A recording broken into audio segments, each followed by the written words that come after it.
अब एक बात सावधानी से सुनिएगा, शायद शिव महापुराण के माध्यम से अभी तक ये बात सामने नहीं आई, पर शिव पंचायत कथा में आ रही है। जितने आस्था चैनल पर कथा सुन रहे हो, जितने फेसबुक और यूट्यूब पर सुन रहे हो, और जितने इस छत्तीसगढ़ की पावन धरा पर बैठकर सुन रहे हो, बहुत सावधानी से सुनना। एक प्रश्न हमारे भीतर खड़ा होता है, जब हम सूर्य नारायण भगवान को अर्घ देते हैं, जल चढ़ाते हैं, तो वो जल पृथ्वी पर जब गिरता है तो उसके छींटे हमारे शरीर पर लगते हैं। क्या वो ठीक है? क्या वो श्रेष्ठ है? तो शिव महापुराण की कथा कहती है, जब हम सूर्य को अर्घ देते हैं, सूर्य को जल चढ़ाते हैं, वो पानी जब पृथ्वी पर गिरता है, उसके छींटे हमारे शरीर पर लगते हैं, तो वो श्रेष्ठता का भाव निर्मित करते हैं। वो गलत नहीं हो सकता। कारण अब वो भी समझ लीजिए।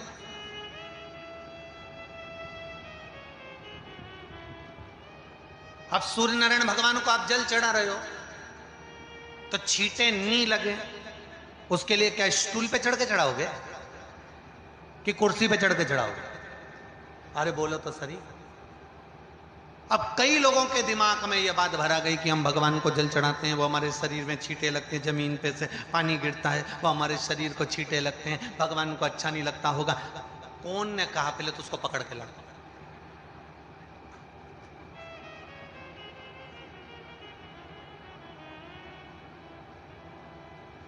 क्योंकि मेरे राम जी महाराज, मेरे भगवान कृष्ण, बड़े बड़े संत, साधु, सन्यासी, तपस्वी, साधक, उपासक जितने भी हुए, जिन्होंने सूर्य की आराधना करी, इन्होंने टेबल पे चढ़कर या कुर्सी पे चढ़कर जल नहीं चढ़ाया, इन्होंने पृथ्वी पर खड़े होकर ही, क्योंकि पृथ्वी तत्व के देव हैं शिव। जब हम मृत्यु लोक पर खड़े होकर, पृथ्वी पर खड़े होकर भगवान शंकर का भाग पृथ्वी तत्व को धारण कर कर जल को हाथ में लेकर जब समर्पित करते हैं, और जो जल नीचे गिरता है वो शरीर पर अगर लगता है तो हमको उसका आशीर्वाद ही प्राप्त होता है, दोष नहीं लगता। पर लोगों ने इसको विपरीत कर दिया। कि कौन ने विपरीत करा? कई लोगों ने इसको विपरीत कर दिया। कौन ने विपरीत करा? तो जो दूसरे धर्म के लोग होते हैं, जिनको हिंदू धर्म से नफरत होती है और जो हिंदू धर्म की पूजन, सेवा, अर्चना को समाप्त करना चाहते हैं, वो धीरे धीरे धीरे धीरे कहने लगे कि सूर्य को जल चढ़ाओगे तो शरीर में लगेगा, शरीर में लगेगा तो दोष लगेगा। इसको कह कहकर घर घर में सूर्य को जल चढ़ाना लोगों ने बंद कर दिया कि आप जल चढ़ाएंगे तो दोष लगेगा, शरीर पे छींटा लगेगा, शरीर को ऐसा लगेगा। ये दोष नहीं है। कितनी सुंदर बात है महाराज। सूर्य नारायण भगवान को जब जल चढ़ाया जाता है, हाथ सिर से 8 इंच की दूरी पर होना चाहिए। जम के बोलिए, सिर से कितना ऊंचा होना चाहिए? 8 इंच ऊपर अपना हाथ होना चाहिए मस्तक से सूर्य को जल चढ़ाते समय। और ना चांदी का, ना स्टील का, ना लोहे का, ना प्लास्टिक का, ना कांच का, ना सोने का कोई बर्तन, ना कांसे का, ना एल्युमिनियम का, ना पीतल का, केवल एक पात्र होना चाहिए, वो है तांबे का। काय का पात्र होना चाहिए? तांबे का पात्र। और सूर्य नारायण भगवान को जब 8 इंच ऊपर तुम्हारा हस्त है, और जब हम सूर्य को जल चढ़ा रहे हैं, कैसे जल चढ़ाना है वो भी समझ लीजिए। अगर कोई कैंसर का मरीज है, जिसके चेस्ट में कैंसर आ गया हो, लेफ्ट में, राइट में कहीं पर कैंसर आ गया हो, या कोई गठान आ गई हो, तो महाराज आप जल चढ़ाते समय उस जल की धार को सूर्य भगवान को जब चढ़ा रहे हो, तो धार आपकी गठान की ओर जाना चाहिए, जिससे सूर्य की किरण उस जल में से आपके उस स्थान पर पड़े, उस जगह पर पड़े जहां पर गठान है।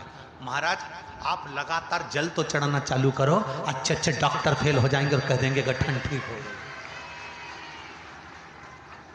आपका लीवर और किडनी गड़बड़ कर रहा है, आप प्रतिदिन, आपका स्वास्थ्य गड़बड़ रहता है, आप प्रतिदिन ये ज्योतिष शास्त्र के अंतर्गत, रत्न शास्त्र के अंतर्गत ये रत्न शास्त्र, ज्योतिष शास्त्र, रंग शास्त्र जो हमारे यहाँ है, रंगों के हिसाब से ये जितने रत्न होते हैं, माणिक हुआ, सोन, मोती हुआ, नीलम हुआ, मूंगा हुआ, पुखराज हुआ, ये क्यों कहते हैं ये पीला है, ये सफेद है, ये नीला है, ये लाल है, इसको शरीर में क्यों पहनाते हैं? उसका कारण होता है कि जब शरीर में पहनते हैं सूर्य की किरण उसमें पड़ती है, हमारे शरीर पर वो कलर का इफेक्ट पड़ता है, उस कलर को शरीर पर लगता है, और शरीर पर लगता है तो हमारा शरीर धीरे धीरे, हमारी जो इंद्रियां हैं वो सही होने लगती हैं, काम सही होने लगता है। तो आप कहते हो ना सब, मैं कौन सा नक पहनूं, मैं कौन सा मोती पहनूं, मैं कौन सा पुखराज पहनूं, मैं कौन सा नीलम पहनूं, वो ज्योतिष शास्त्र के अंतर्गत, रत्न शास्त्र के अंतर्गत जितने रत्न हम पहनते हैं ये केवल उस किरण के लिए ही तो पहनते हैं कि जो सूर्य की किरण मिले,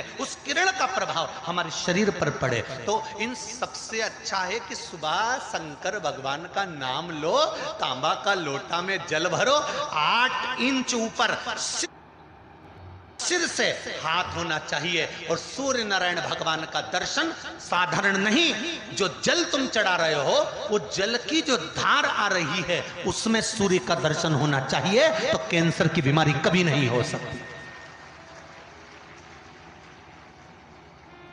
लीवर, किडनी, हार्ट, आपके हार्ट में अगर तकलीफ है, डॉक्टर ने कह दिया कि इसमें नस चोक है, आपको कहीं ना कहीं छल्ला डलेगा, आपको कह दिया इसमें कुछ ना कुछ प्रॉब्लम आ रही है, आप सूर्य को अर्घ देना चालू कर दो, सूर्य को जल चढ़ाना चालू कर दीजिए। आप सूर्य को जल चढ़ाओ, वो जल की जो तरंग आ रही है, वो जल जो निकल कर जा रहा है, उसकी जो किरण आपके हृदय पर, आपकी छाती पर पड़ रही है, नाड़ियों में पड़ रही है, नसों में पड़ रही है, उसका बल देखो तो सही। 1 महीना लगातार चढ़ाओ तो 15 दिन 20 दिन कर तो देखो। क्यों राम जी महाराज जल चढ़ाते थे, क्यों भगवान कृष्ण जल चढ़ाते थे सूर्य को, क्यों दशरथ जी महाराज जल चढ़ाते थे, क्यों कश्यप ऋषि जल चढ़ाते थे सूर्य को, सारे 33 कोटि देवता, सारे ऋषिवर, साधु संत सन्यासी तपस्वी साधक उपासक सब भगवान सूर्य को अर्घ दिया करते थे। क्यों देते थे, किस लिए?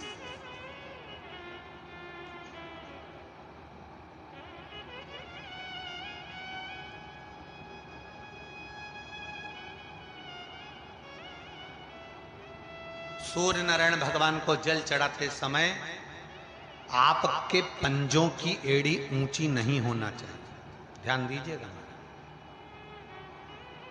आपका पंजा पांव का पूरा की पूरा जमा होना चाहिए भूमि पर।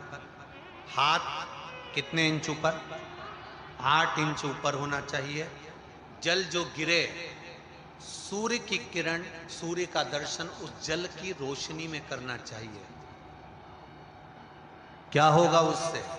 जिस बच्चे को आंख में चश्मा लगा हो, मोटे से मोटा चश्मा लगा हो, छूट नहीं रहा हो, तो थोड़े दिन उसको सूर्य का अर्घ चढ़वाना चालू कर दो और जल में से सूर्य का दर्शन कराना चालू कर दो।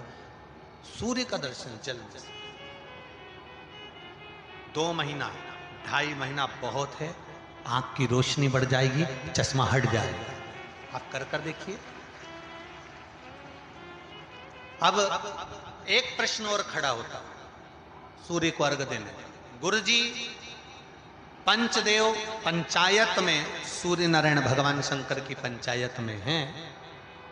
सूर्य नारायण को हम फ्लैट में रहते हैं, हम फ्लैट के अंदर रहते हैं, तो हम फ्लैट में रहते हैं, हमारे यहाँ अगर छज्जा नहीं है, हमारे यहाँ जगह नहीं है, तो हम सूर्य को अर्घ कैसे दें? तो महाराज खिड़की तो होगी, अगर घर में फ्लैट में पानी ढुलेगा और आप लोग नहीं समेट सकते तो एक बाल्टी रख लो, एक पात्र रख लो, पर सूर्य नारायण भगवान को अर्घ देकर रोशनी शरीर पर पड़ना चाहिए। जिंदगी में कभी कोई बड़ी बीमारी नहीं आ सकती।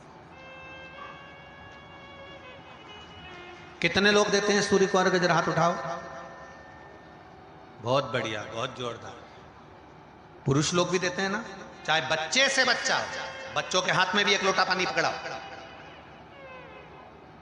घर में छोटे बच्चे हो ना, उनको तांबे का लोटा दो, पानी दो, जा बाहर खड़े हो जा, 1 लोटा पानी चढ़ा के। पहले दिन आप स्वयं बच्चे के साथ बाहर खड़ी हो, ओटले पर, घर के बाहर खड़ी हो, छत पे खड़ी हो या घर के बाहर खड़ी हो, और बच्चे से कह लो चढ़ाओ बेटा देखो ऐसा हाथ 8 इंच ऊपर करिए, तांबे का लोटा लेकर पानी धीरे धीरे डोलना है, जैसे वो स्लो मोशन के सीन नहीं होते नाटक में, ये एकदम धीरे धीरे, बस नहीं तो मालूम पड़े छोरा छोरी एक साथ उंडेल के नहीं। जल चढ़ाते समय उस पानी में से सूर्य की किरण पड़ना चाहिए, सूर्य की। एक बात और कहना चाहूंगा, अगर आप लोग स्वीकार करेंगे तो, अगर कहीं आपको लगता हो कि बच्चा पढ़ने में कमजोर है, विद्या में कमजोर है, रिजल्ट अच्छा नहीं आ रहा, पढ़ने में कमजोर है, वो पढ़े अपनी जगह पढ़े, वो कार्य करे अपनी जगह करे, मेहनत करे अपनी जगह करे। बच्चों को कह दो कि कुछ समय के लिए सूर्य को अर्घ देना चालू कर।